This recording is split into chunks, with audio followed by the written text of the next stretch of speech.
Belki çok şey düşündüğümüz kadar mürekkep değil. Belki çok şey en sade adımlarla başlayır.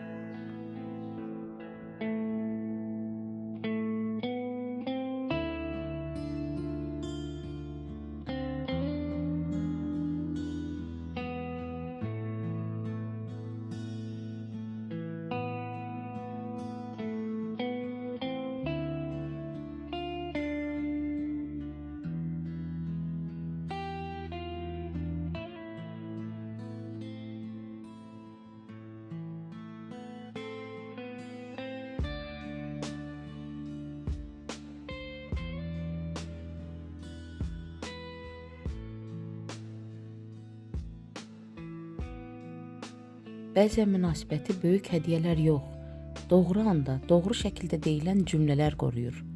Münasibətdə məqsəd kimin haqlı çıxması deyil, münasibətin özünün qalib gəlməsidir. Həyat yoldaşınız hansı ünsiyyətdili ilə özünü daha təhlükəsiz və dəyərli hiss edirsə, onu öyrənmək zəiflik deyil, münasibətə qoyulan sərmayədir. Bəzən bir cümləni dəyişmək mübahisənin istiqamətini dəyişir. Sağlam münasibətlər təsadüfən yaranmır. Hər iki tərəfin göstərdiyi diqqət və səy nəticəsində qurulur.